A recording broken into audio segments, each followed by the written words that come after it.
The night my daughter-in-law laughed at my fruit stand, she didn't realize she was mocking the woman whose signature approved her restaurant reservation, whose company owned the parking structure, and whose decision could quietly change everything around her. She said her husband deserved a better background. Her parents nodded. My son looked uncomfortable but stayed silent, and I just kept slicing peaches, because after 42 years in business, I've learned something dangerous. People are most honest when they believe you have nothing to lose. What she didn't know was that by the end of that dinner, she wasn't just going to learn who I really was. She was about to realize she had been building her future inside my past. My name is Margaret Whitmore, and most people who walk through Westfield Ridge Galleria in Denver know me as the older woman near the west entrance who sells fruit from a small wooden stand, the one with the neat rows of apples and handwritten price cards, the one that smells like peaches and fresh citrus even in winter, and I've been standing there almost every morning for the past 38 years, arriving before the mall opens, turning on the small lamp above the stand, wiping down the wood my husband built by hand decades ago, and arranging fruit slowly the way he taught me, because he always believed people noticed care, even when they didn't realize it.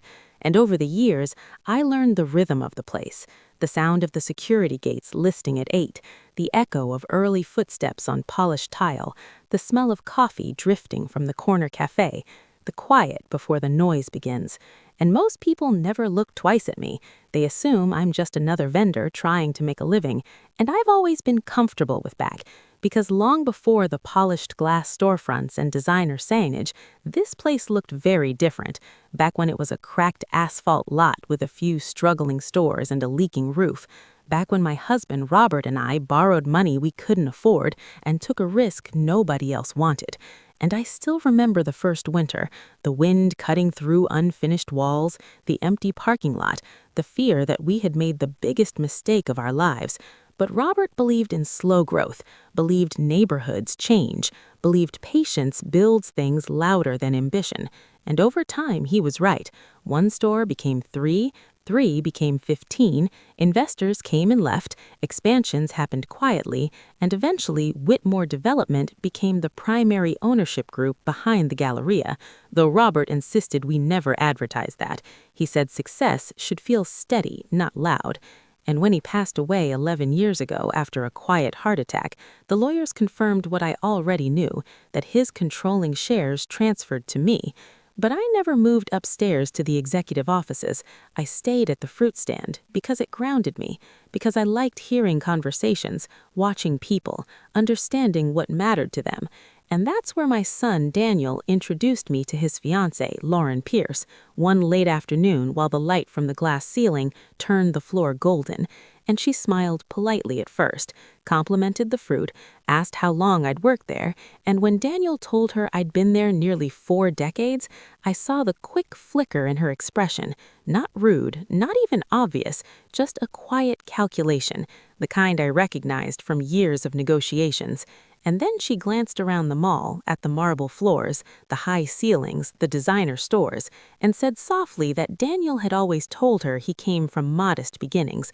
And Daniel laughed awkwardly, and I handed her a peach wrapped in thin paper, and she thanked me, but I noticed she didn't bite it. She just held it carefully, like she wasn't sure what to do with it.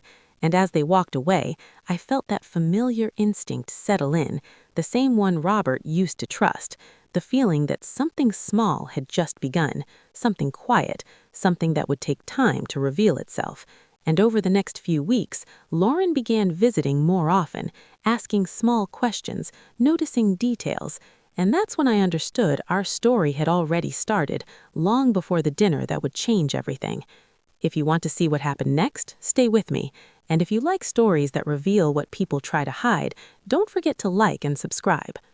Over the next few weeks, Lauren started stopping by the fruit stand more often, usually in the late afternoon when the mall lighting softened and the weekday crowd slowed to a quieter rhythm.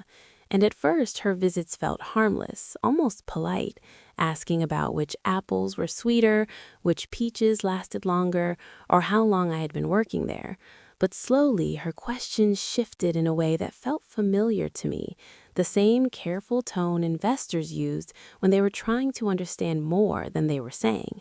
And one afternoon, she asked whether the mall had always been this busy, and I told her it hadn't, that growth took years, and she nodded thoughtfully while looking up toward the second floor offices, then asked who handled leasing for the larger spaces.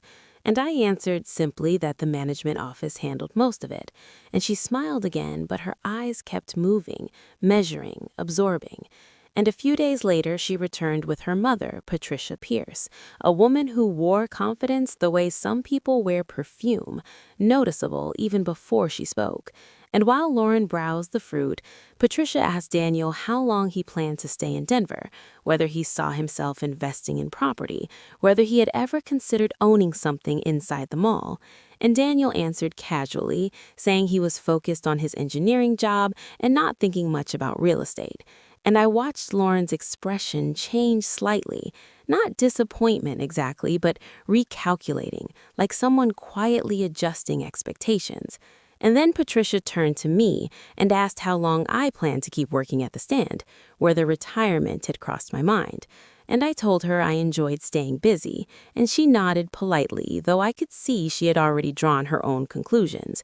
And after they left, Daniel apologized lightly, saying Lauren's family sometimes thought ahead too much, and I told him it was normal for people to plan their future. But inside, I recognized the pattern growing clearer. And over the following days, Lauren asked about the penthouse apartments above the mall, commenting on the skyline views she had seen online, mentioning how convenient it must be to live above such a central location. And she asked whether those units were privately owned or managed through the mall, and I answered simply that they were privately owned. And she nodded again, thoughtful.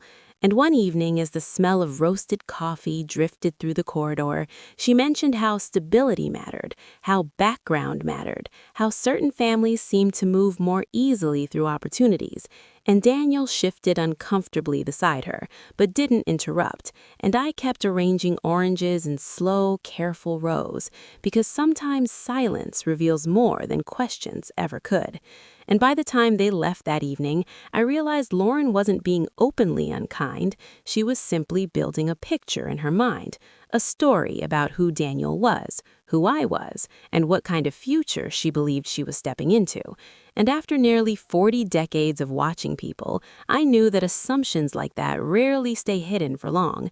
And when they finally surface, they usually do it in moments nobody expects.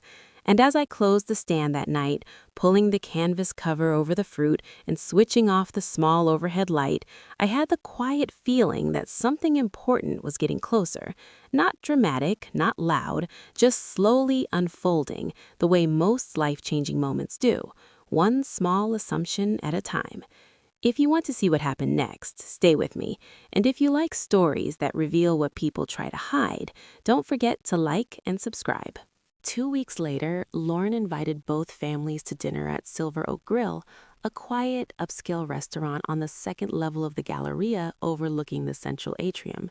And I arrived a few minutes early, walking past the familiar polished floors and warm lighting that softened the evening crowd, noticing the smell of grilled steak and fresh bread drifting from the restaurant entrance. And when I stepped inside, Lauren stood to greet me, smiling warmly, though there was a tightness in her expression I hadn't seen before, like she had already decided how the night would unfold. And Daniel looked relieved when I sat beside him, while Lauren's parents took the seats across from us, their conversation already moving easily toward careers, property values, and long-term planning. And as the waiter poured water and menus rustled softly, Lauren began describing neighborhoods she liked, mentioning skyline views, private elevators, and the penthouses above the mall. And her mother nodded approvingly, saying stability and status mattered when building a future.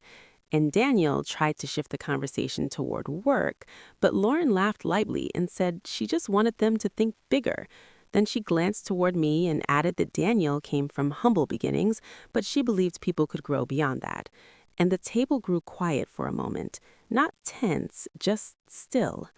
And I felt Daniel shift slightly beside me, unsure whether to respond. And Lauren continued gently, saying she admired hard work, but hoped their future would reflect something more established than a fruit stand background. And she laughed softly, not cruelly, just casually, like she didn't realize how her words sounded once spoken aloud. And her parents exchanged small, approving smiles, and Daniel stared at the table, and I reached for my glass of water, taking a slow sip while the restaurant's ambient noise filled the silence around us. Because after years in business, I had learned that moments like this don't need confrontation, they need clarity. And when the waiter returned with appetizers, I quietly pulled my phone from my purse and sent a brief message, then returned the phone to the table and continued the conversation calmly, asking Lauren about her event planning projects, listening as she describes luxury venues and exclusive client lists. And a few minutes later, a familiar voice approached the table. Marcus Hale, our operations director, stopping respectfully beside me. And Lauren looked confused as he greeted me by name, asking if I needed anything. And I smiled gently and asked him how occupancy was holding this quarter, and he answered naturally, mentioning leasing rates and tenant turnover. And Lauren's parents exchanged puzzled looks, while Daniel's expression slowly changed. And then I asked Marcus, quietly, who currently held controlling ownership of Whitmore Development, and Marcus answered simply that I did. And the silence that followed felt heavier than anything said that evening, Lauren blinking as she processed the words, her parents sitting back slightly, Daniel looking at me with quiet surprise. And I didn't explain much more. I only said that success sometimes looks quieter than people expect, and that beginnings don't disappear just because circumstances change. And Lauren's expression softened slowly, not embarrassed exactly, but thoughtful, like she was replaying the evening in her mind. And as dinner continued, the conversation shifted gently, calmer now, more careful. And when we finished and walked out toward the atrium lights, I passed my fruit stand on the way to the exit, the covered wood still faintly smelling of peaches. And I felt the same calm I always did, because I never needed people to know who I was, only to understand that appearances rarely tell the full story. If this story reminded you that the quietest people often hold the strongest stories, follow along, because sometimes the biggest power belongs to the person nobody notices.